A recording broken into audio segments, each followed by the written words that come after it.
Si te gustó este episodio de Escándalo Mexicano, hay más episodios ya disponibles en Amazon Music. Solo tienes que descargar la app. Es gratis.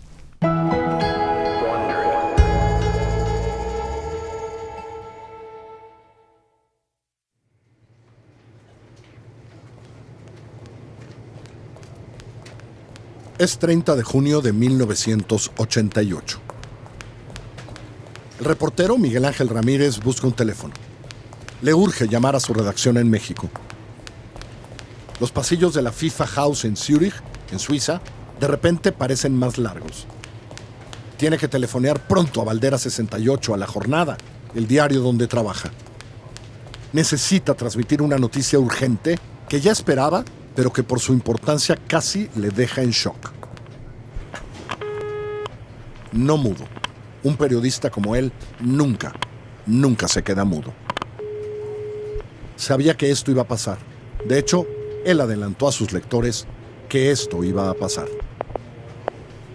Operator, how can I connect your call? Sabe de memoria lo que va a decir.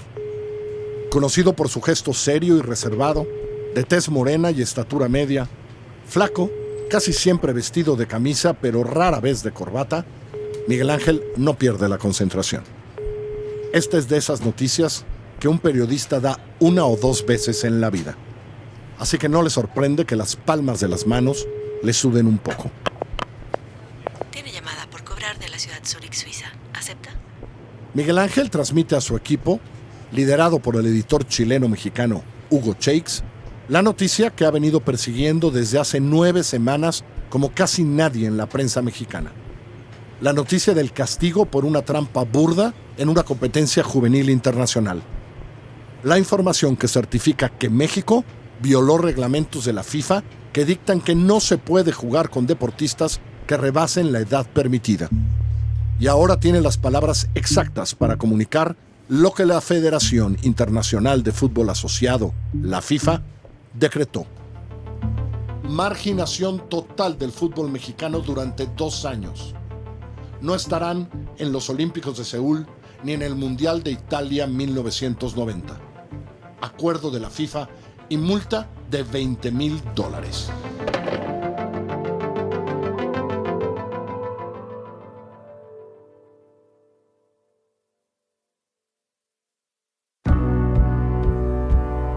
Para Wondery, yo soy Carlos Puch y esto es Escándalo Mexicano. Hay años que marcan a un país. El de 1988 estaba predestinado a ser uno de ellos. Todo mundo sabía que las elecciones presidenciales de julio podrían convertirse en un punto de inflexión. Pasara lo que pasara, México no sería el mismo. Pero ese año cambiaría mucho más que la política. Que salgamos de la crisis que estamos atravesando en estos momentos. El país batallaba para salir de una crisis económica espantosa. La gente se tronaba los dedos por la trepidante inflación y por los inéditos choques políticos surgidos de un sistema que crujía por falta de democracia. Por supuesto que no hubo fraude, se cayó el sistema. En esa incertidumbre y desesperanza, el fútbol era la emoción que ayudaba a los mexicanos a paliar sus pesares. México gana a Bélgica 2-1 en el Estadio Azteca. En 1988, los mexicanos escapaban de su realidad, recordando cómo apenas un par de años antes organizaron un mundial. El México 86. La fiesta que hizo vibrar al mundo con algunos de los goles más portentosos de la historia de ese deporte. El Mundial de la mano de Dios. Los anfitriones estaban orgullosos porque su selección cumplió en la cancha. Se logró el 5º partido, figurar entre los 8 mejores equipos del mundo.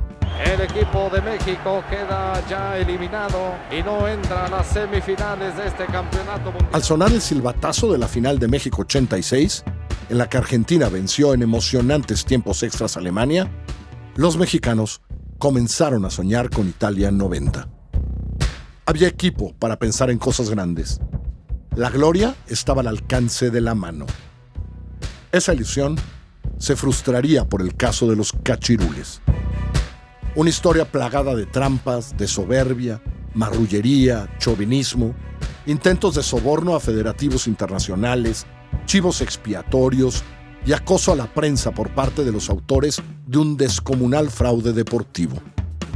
Una tragedia donde la FIFA quiso dar una lección disciplinaria, con la que saciaban la sed de venganza de países de Centroamérica, el Caribe y Norteamérica, hartos de las chapucerías de los mexicanos en las canchas y fuera de ellas. El único, yo creo, jovencito era el Tato Noriega. Este es el primer episodio, las actas del fraude.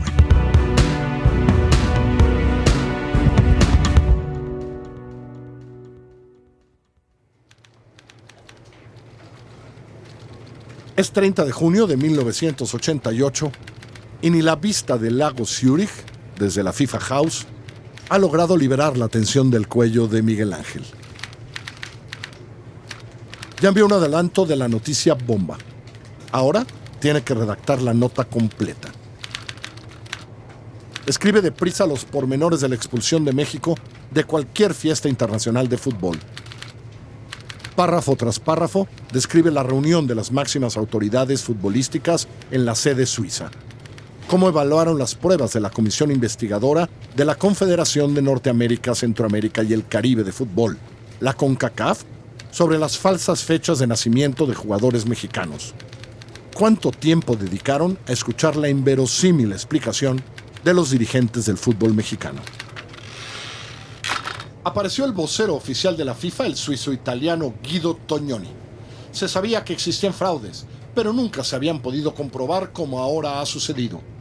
Entre 1981 y 82, Honduras y Corea del Norte habían incurrido en situaciones semejantes, pero todavía no existía la actual normatividad. Desde 1985 se comunicaron los nuevos acuerdos a todas las confederaciones y países miembros de la FIFA.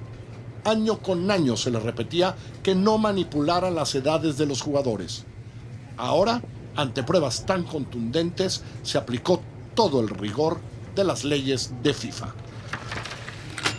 Miguel Ángel se entera de que apenas se conoce la sanción de la FIFA, los directivos mexicanos ya habían emprendido la graciosa huida del hotel de Zúrich rumbo al aeropuerto. El reportero consigna en su información que los responsables del fraude de los cachirules no dieron la cara a la prensa y concluye su nota con la siguiente frase: para retornar a México con otra derrota a cuestas. Los cachirules, la trampa descubierta que la Federación Mexicana de Fútbol primero desmintió, luego minimizó y de la que más tarde quiso culpar a la prensa, ahora es noticia mundial. Un caso del que se hablará en todos los países que integran a la FIFA. En este día, el último de junio de 1988, en los oídos del reportero aún suenan los insultos de Rafael del Castillo, el presidente de la Federación Mexicana de Fútbol. ¡Vete al carajo, mamón! Eso le contestó a principios de mayo, cuando por primera vez Miguel Ángel lo cuestionó sobre la verdad de las fechas de nacimiento de los jugadores de la selección sub-20. «Presenten pruebas», retó del Castillo. Es una campaña de desprestigio hacia el fútbol de México realizada por algunos periodistas y cronistas de radio y televisión. Manifestamos nuestro repudio porque estos individuos quieren dañar la imagen del fútbol mexicano. Esa fue la manera en que la Federación Mexicana de Fútbol intentó defenderse ante las revelaciones de la prensa. Miguel Ángel sabe que ya hay castigo, pero ¿habrá culpables? La FIFA se concreta a dictar la sanción, a ratificar la expulsión de por vida de los dirigentes, a impedir a México cualquier participación internacional en 2 años. ¿Quién pagará por este desastre? Por la tristeza de una afición que es devota al balompié casi tanto como a la guadalupana.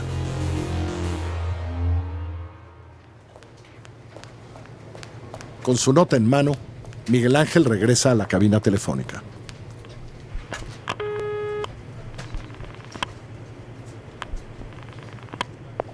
This is collect call from Zurich. Al colgar la llamada sabe que falta mucho para conocer la verdad de la historia de los cachirules. Ahora más que nunca se debe saber quién ordenó alterar las fechas de nacimiento de los jugadores de la selección juvenil. ¿Cuántos de la federación sabían del engaño de que a Guatemala, donde se jugó la eliminatoria, viajaban futbolistas de más de 20 años. Si se alteraron actas de nacimiento, ¿fueron capaces de hacerlo también con pasaportes? ¿El gobierno de México va a intervenir? ¿La policía va a perseguir la falsificación de documentos? ¿Quién ordenó meter a los cachirules en la eliminatoria? ¿Qué tanto sabía el entrenador, Francisco el Potrillo Avilán? ¿Qué les dijeron a los jugadores para que se hicieran pasar por jovencitos menores de 20 años? Cachirules, puro cachirules, solo cachirules. Era el tema de Miguel Ángel desde finales de abril. Cachirules contra un muro de silencio. La federación era un molusco. Los hombres del fútbol constituyen un grupo al mismo tiempo cerrado y escurridizo. Los dueños y representantes de los equipos siempre riñen entre ellos, pero olvidan sus diferencias a la hora de solaparse trapacerías. Hoy por ti, mañana por mí. Esa es la regla no escrita de su impunidad. Más en un tema como los cachirules, que no es una novedad en el fútbol mexicano. Es más, no lo es en el balompié mundial. México no tenía la exclusividad de la trampa. A Miguel Ángel le urge volver a México. Tomar el vuelo para aterrizar en el aeropuerto Benito Juárez lo más pronto posible. No hay misión cumplida. La decisión de la FIFA solo hace más acuciantes las preguntas que llevan semanas pegadas en su cabeza. Le resuenan a toda hora inescapables, como si tuvieran el volumen de los anuncios, esos que se oyen por el sonido de un estadio. Y todavía debo quedarme unos días en Suiza para saber a quién darán el Mundial del 94. Lo que tampoco le cabe en la cabeza a Miguel Ángel es cómo pudo darse el divorcio entre la FIFA y los federativos mexicanos, que apenas 2 años antes habían sonreído juntos con lo bien que rodaron las cosas en el Mundial México 86. Ganaron dinero y fama con ese torneo. En cambio, este día en Zúrich ni siquiera dejaron votar, a la hora de la sanción, a Guillermo Cañedo, el vicepresidente de la FIFA, hombre cercano a Televisa. Dejaron sin voto a un personaje que tenía que haber cuidado las enormes ganancias en publicidad y derechos, los intereses de esa empresa en 50 partidos de la selección, previos a Seúl 88 y a Italia 90. El castigo provocará desastres por doquier. 80 millones de mexicanos huérfanos de ilusiones, de emociones por su selección, dejando el corazón en la cancha, y toda una generación de futbolistas, en la que destaca Hugo Sánchez, el mejor goleador de España, el más famoso de los mexicanos, que se quedará sin juegos internacionales, sin posibilidades de crecer, de madurar, de triunfar en el extranjero, de lucirse en el Mundial de Italia, que coincide con su mejor momento futbolístico.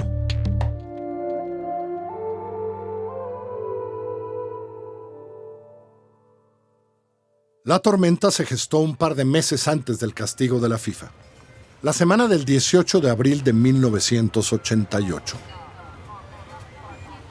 Por esas fechas, como cada semana, el periodista Antonio Moreno se da una vuelta por la Federación Mexicana de Fútbol en la Colonia Juárez, en la Ciudad de México. La sede del balompié profesional está en un céntrico barrio capitalino cuajado de casonas tipo europeo que añoran tiempos idos. Hasta las calles tienen nombres europeos: Versalles, Liverpool, Londres. De baja estatura y abundante pelo negro peinado de un lado, Toño es afable, platicador. Casi todos lo conocen en la Femex Food. Entra al recinto ubicado en el número 74 de la calle de Abraham González y, fiel a su estilo, el joven reportero llena su portafolio de documentos que encuentra en esas oficinas. Esta vez tiene mucha suerte. Su manía de acumulador compulsivo ese día es premiada con un anuario que acaba de publicar el máximo organismo del fútbol nacional. De cubierta color amarillo y con el escudo de la Federación en el margen superior izquierdo, el volumen parece invaluable. Datos y datos de cientos de futbolistas y de sus clubes. Prácticamente una enciclopedia para despejar dudas sobre algún equipo o jugador. Un banquete para Moreno, que acaba de cumplir 27 años, pero ya se codea con importantes nombres del periodismo deportivo. Toño tiene una columna de fútbol en el periódico Ovaciones. Un matutino que dedica buena parte de sus páginas al deporte y a los espectáculos. Con el anuario bajo el brazo sale de la federación y sigue su rutina. Al llegar a la redacción, hojea sin prisa el volumen publicado y distribuido gratuitamente por la Femex Food. El libro tiene ese olor a nuevo, el que emana del buen papel. Es una edición conmemorativa de los 60 años de la Federación. Una proclamación de orgullo. Esto es el fútbol mexicano. Toño tiene una idea.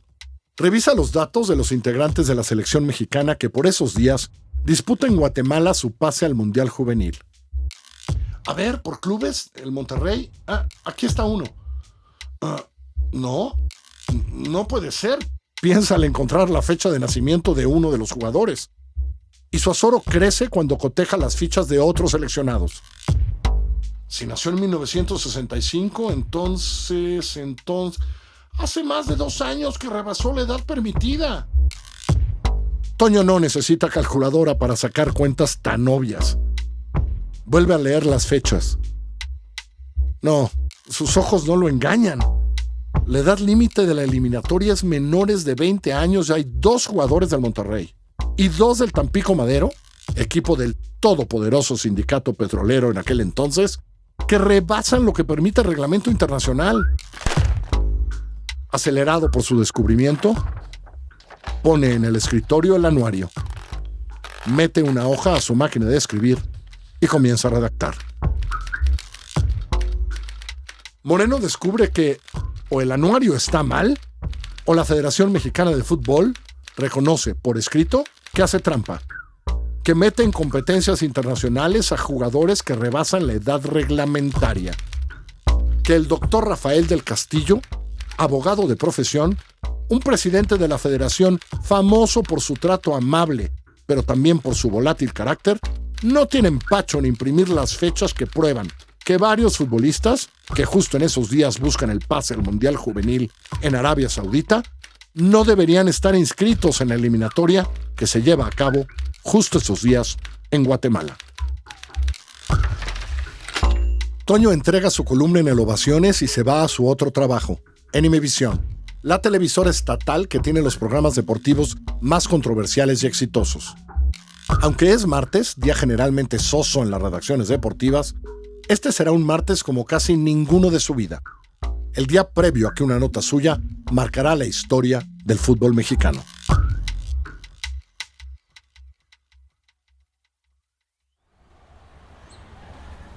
Es el día siguiente, 20 de abril por la mañana. Toño Moreno consigue el Ovaciones en un puesto de periódicos.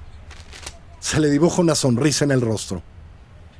Mientras se aleja despacio del expendio, lee en voz alta el titular de la portada. Su portada. Cachirules en el Tri Juvenil. 4 pasados de edad en el equipo que está en Guatemala. Las letras aparecen en el cuadrante superior del diario tabloide, dentro de un círculo azul cobalto, tono emblemático de ese periódico deportivo de la capital mexicana. Pase a la página 5. Parado en una banqueta, el cuerpo del reportero es recorrido por la emoción mientras sigue leyendo.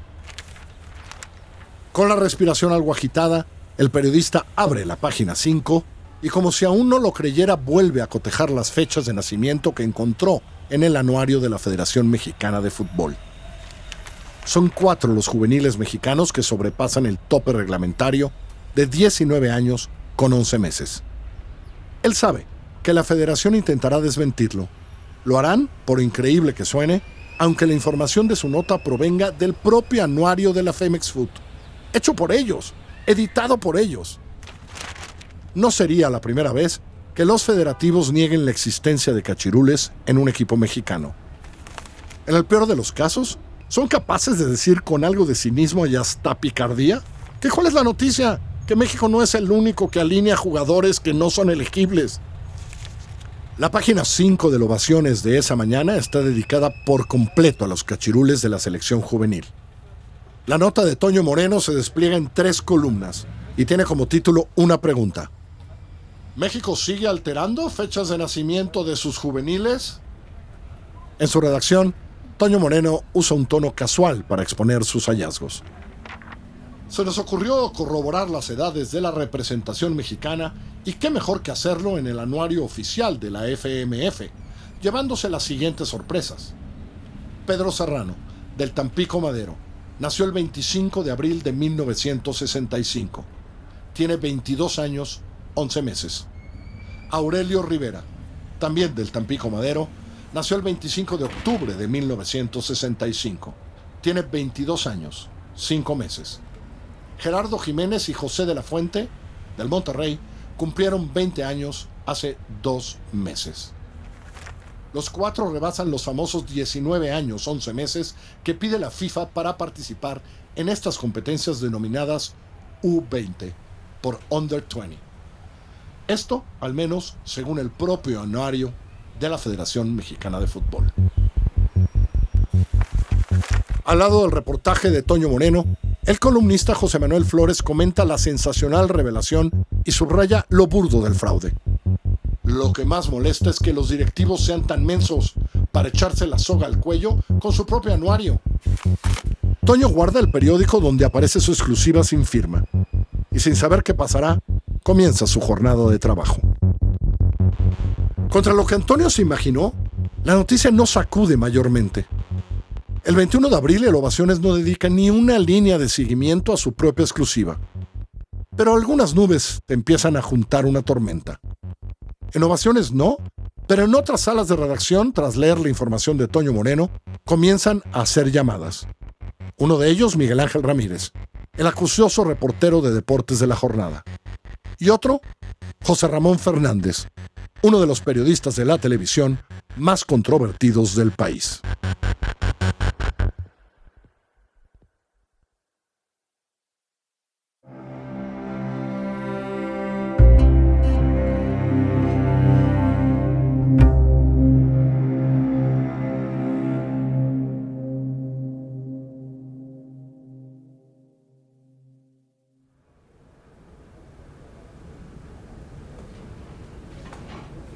Es finales de abril de 1988. Toño Moreno está sorprendido por el tono en el que le habla el presidente de la Federación Mexicana de Fútbol. El reportero de Ovaciones y de Canal 13 está en una rueda de prensa de Rafael del Castillo. A diferencia de otras veces, cuando éste lo ha tratado bien, hoy recibe insultos del abogado y doctor en criminalística. Ya vi tu nota, no te voy a contestar nada de lo que me preguntes y si tienes pruebas, publícalas. Sentirse el centro de la atención no es común para Moreno, quien voltea a ver a sus colegas de la fuente deportiva. La mayor parte mucho más experimentados que él. Estos hacen como si no hubieran escuchado al presidente de la federación reclamar al columnista de Ovaciones. Ni lo miran, ni reprochan nada al federativo que desdeña a un periodista que publicó información basada en documentos de la propia Federación Mexicana de Fútbol. En vez de plegarse al directivo o de hacerse tonto como otros colegas, Miguel Ángel Ramírez de la Jornada también cuestiona del Castillo sobre los cachirules. Vete al carajo, mamón. Quien me llama ladrón que se vaya a chingar su madre. Así responde del Castillo y termina abruptamente la rueda de prensa que había sido convocada para otro tema, no para hablar de los cachirules. Pruebas. ¿De dónde sacar más pruebas? ¿Y para qué quiere la Federación pruebas si el anuario, hecho para celebrar los 60 años de la Femex Foot, es donde Toño Moreno encontró las edades reales de esos jugadores y fue realizado por el gerente general de la Femex Foot y tiene los datos de los futbolistas proporcionados por sus clubes? ¿Qué más pruebas? Toño Moreno sale destemplado de la rueda de prensa. Su nota incluso le daba una salida a los directivos del fútbol mexicano, a quienes no acusaba directamente, solo pedía que se aclarara el asunto. Deliberadamente redactó así el final de su texto, porque entonces se ponía Rafael del Castillo en contra de él. Sin reponerse del "si tienes pruebas, publícalas", Moreno llega esa tarde a Canal 13. José Ramón Fernández lo ataja. Ya vi tu nota. Vamos a darle seguimiento. Hagamos un en caliente para hablar de eso. Dediquemos el programa a lo que sacaste del anuario para pedir que la federación aclare. Raúl Orbañanos y Carlos Albert Las otras figuras del programa deportivo más crítico de esos tiempos también estarán en la emisión.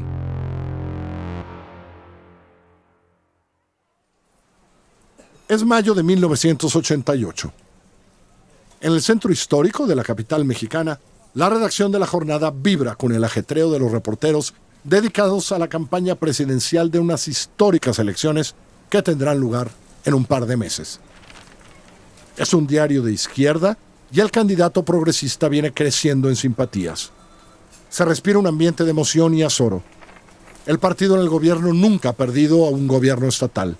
Ya no se diga la presidencia de la República y ahora enfrenta duros competidores.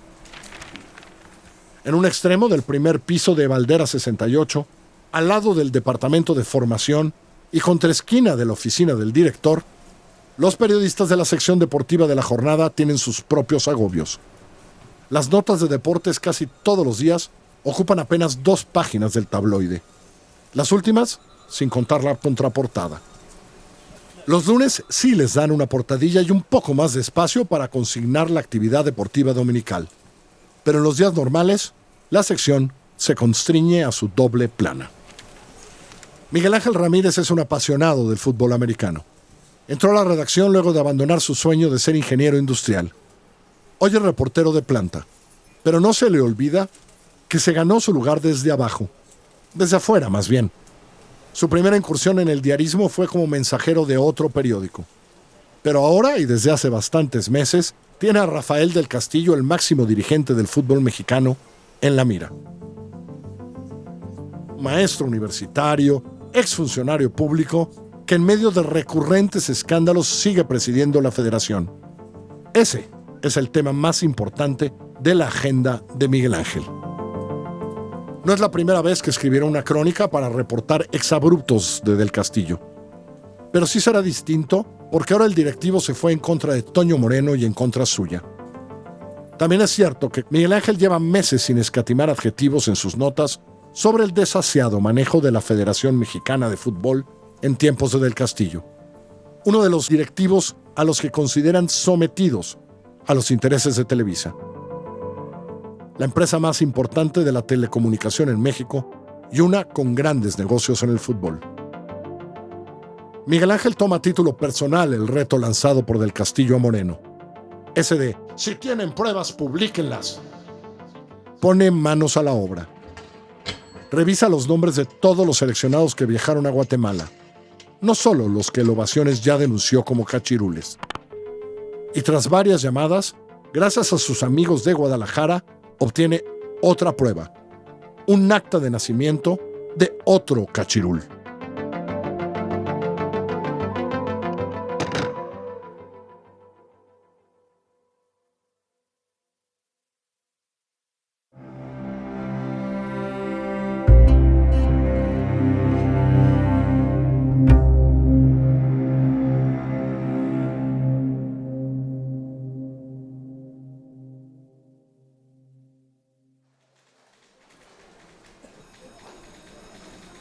Es 3 de mayo de 1988.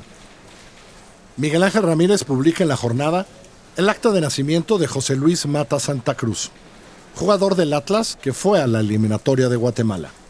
Ahí, donde los jugadores no podían rebasar los 19 años con 11 meses. Su edad real es muy superior a eso. Comprobado, el juvenil José Luis Mata Santa Cruz tiene 22 años. Eso dice el titular de la nota de Ramírez. Y agrega en el cintillo: Pedro Serrano, Aurelio Rivera, Gerardo Jiménez y José de la Fuente también están excedidos. Una larga historia de fraudes. El fraude se ha confirmado. México llevó cachirules a la eliminatoria de CONCACAF. Las pruebas ya no se limitan solo al anuario de la Federación Mexicana de Fútbol. Existen documentos expedidos por el gobierno mexicano. La información de La Jornada aporta un dato que escala el tamaño del problema de las falsificaciones. José Luis Mata no estaba en la lista inicial de los cachirules dada a conocer por Toño Moreno en Ovaciones el 20 de abril. Ya son 5 los jugadores mexicanos bajo sospecha de trampa. ¿Cuántos más hay? Mata, quien metió 2 goles en la eliminatoria guatemalteca, uno de ellos muy vistoso, una palomita que le festejaron sus compañeros tenía más de la edad permitida. El acta de su registro en Zapopan es contundente. Nació en ese municipio de la zona conurbada de Guadalajara el 12 de febrero de 1966. Es un cachirul, no debió de jugar en Guatemala. Ramírez consiguió el acta del jugador del Atlas gracias a sus contactos en la ciudad de Guadalajara, donde también la obtuvo el semanario por escrito, del muy escuchado grupo radiofónico Notisistema. Los periodistas de ese rotativo la tramitaron el 28 de abril, una semana después de que Toño Moreno diera la exclusiva sobre los cachirules. Ya no solo es el anuario, hay un acta de nacimiento que prueba que México violó la advertencia circulada meses atrás por FIFA, que en su conocido boletín FIFA News había advertido en mayo de 85 que habría tolerancia cero a quien mintiera en las fechas de nacimiento de los jugadores de torneos con límite de edad. Menos de 2 semanas después de que el caso fuera destapado en el Ovaciones, Ramírez ya puso de nuevo el tema en el centro de la atención pública. Poco importa que 7 días atrás haya terminado la eliminatoria. De nada servirá que los federativos y el entrenador repitan que la revelación es intrascendente, que lo clave es que se calificó a Arabia Saudita, que se luchó duro para lograr el pase, que se tiene el boleto para el Mundial Juvenil, que no se distraigan con lo de las fechas de nacimiento, que lo importante es seguir trabajando para hacer un buen papel en esa cita, enero de 1989. Con la publicación de ese 3 de mayo, Ramírez desmonta las evasivas de la Federación Mexicana de Fútbol e incluso de la CONCACAF, porque la noticia del 20 de abril ya había calado en Guatemala, en plena eliminatoria, donde la prensa recogió el reporte de ovaciones y el seguimiento que le dieron otros periodistas en sus respectivos espacios. El ruido de la sospecha comenzó a ser notorio. Los enviados a cubrir la eliminatoria cada vez hacían más preguntas a las autoridades de la CONCACAF, que igual que sus colegas de la FMF, la Federación Mexicana de Fútbol, llevan días diciendo que el anuario no era un documento oficial y que si los juveniles se acreditaron con su pasaporte para inscribirse en la competencia y si las fechas de nacimiento los mismos están dentro de lo exigido, entonces no hay problema, salvo que se demuestre que se mintió para obtener ese documento. Salvo que se pruebe, por ejemplo, con un acta de nacimiento, que la verdadera edad supera los 19 años y 11 meses. Esto es justo lo que hace Miguel Ángel Ramírez en la jornada ese 3 de mayo. Poner en blanco y negro el acta de nacimiento de un cachirul. En la nota en que revelaba el acta de José Luis Mata, Ramírez se permite la ironía para cerrar la información. Si la CONCACAF se pone a indagar, se puede abrir la caja de Pandora. Y que pidan a Dios que ahí se acabe la investigación, porque si van con la selección infantil que dirige Jesús del Muro y que recientemente agotó los elogios por su participación en Francia, van a encontrar que llevaron un jugador que tiene 22 años de edad. De verdad, si se lo proponen, son capaces de poner en circulación otra vez a Casarín.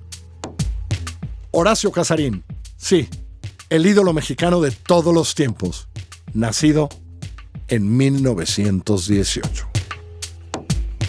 Lo que Ramírez no sabe es que él no es el único que consiguió actas de los cachirules.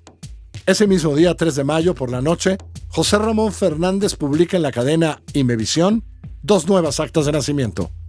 Gerardo Jiménez y José Luis de la Fuente, ambos del equipo Monterrey, también son ya, oficialmente, cachirules. El anuario está en lo correcto. Varios de los jugadores que ayudaron a conseguir el boleto para Arabia Saudita no debieron formar parte de la selección juvenil.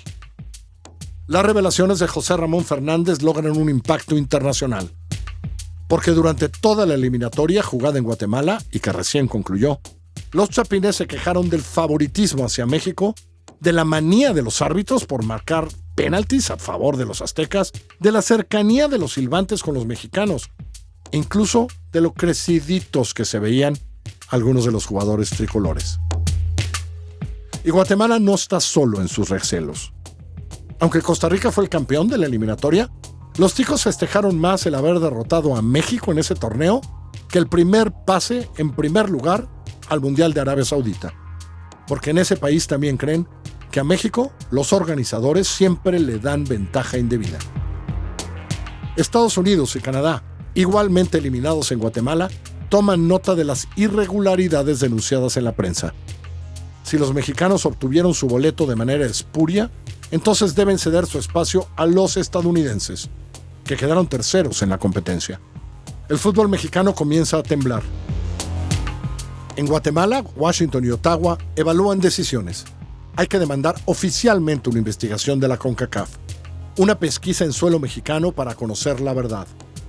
¿Cuántos cachirules alineó a México?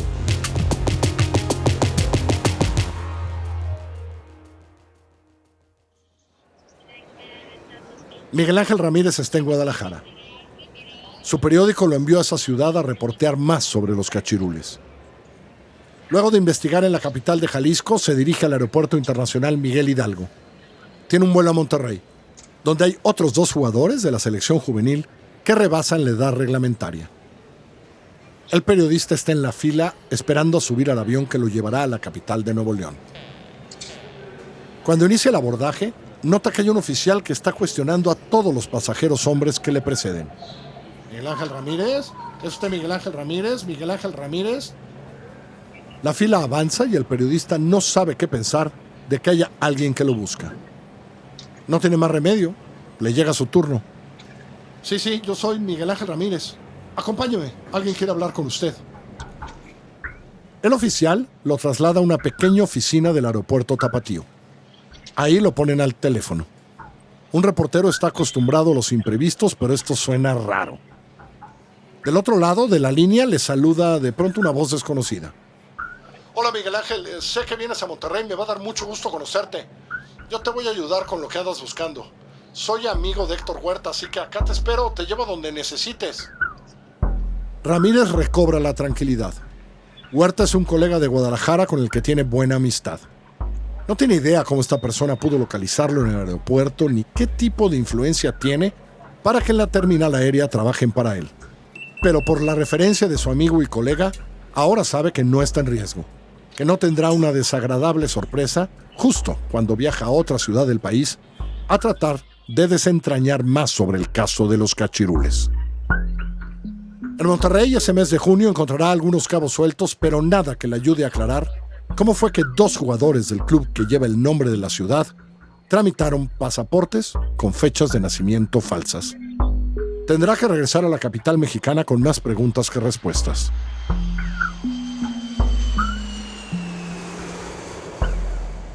Al llegar a la redacción se entera de que en la jornada se han presentado funcionarios del gobierno mexicano, de Relaciones Exteriores, incluso de la Defensa Nacional, a sugerir que ya no se investigue a los cachirules, que ya se pare la cobertura. Miguel Ángel, sin embargo, sin darle mucha importancia a las sugerencias gubernamentales que se hicieron en el diario, seguirá trabajando en el escándalo que en unas semanas más le costará a México 2 años de suspensión de toda competencia mundial y en que alguno de los jugadores que fue a buscar a Monterrey terminarán en los tribunales enfrentando la posibilidad de ir a la cárcel.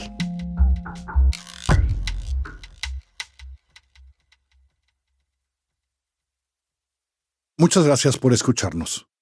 Puedes seguir Escándalo Mexicano en tu plataforma favorita para escuchar podcast. Si prefieres tener acceso preferente a los nuevos episodios y sin anuncios, lo puedes hacer a través de Amazon Music, incluido en tu membresía de Prime. Descarga ahora la app Amazon Music. O también te puedes suscribir a Wondery Plus en Apple Podcast o descargar la app de Wondery para tener acceso preferencial y sin anuncios a todos los episodios de Escándalo Mexicano. En el siguiente episodio, el gozo y la satisfacción del equipo juvenil mexicano de fútbol por haber conseguido un boleto al Mundial de Arabia Saudita duró apenas unas horas. Desde la eliminatoria misma en Guatemala, la prensa se había quejado del favoritismo hacia México. La escuadra mexicana demostró tanta superioridad que el entrenador azteca pidió a sus jugadores no excederse. O alguien diría que eran cachirules. Apenas aterrizaron de regreso a su país, futbolistas y directivos tricolores fueron bombardeados con esa misma duda. ¿Quién maquinó el fraude de integrar al seleccionado con gente que rebasaba la edad reglamentaria? quién inventó a los cachirules.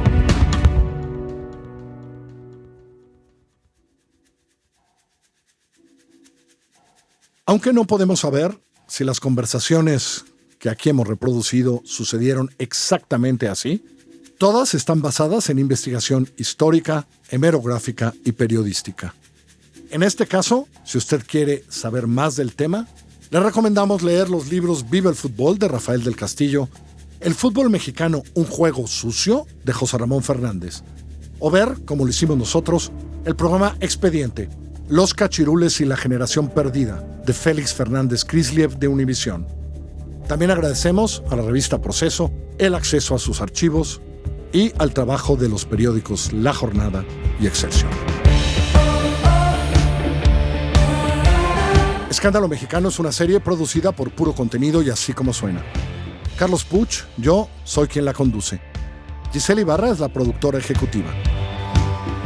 Los episodios de Los Cachirules fueron investigados y escritos por Salvador Camarena. Galia García para Fox y María Scherer son las editoras del guión. Mariana Marín es asistente de investigación y la encargada de verificar los datos. Rosana Díaz es la asistente general de Así Como Suena. Hugo Santos Quevedo está a cargo del diseño sonoro y la música es de Patricio Mijares. Producción Carlota Aparicio. Los productores ejecutivos son Sarah Barrett, Jessica Radboom y Marshall Louis de Wondery.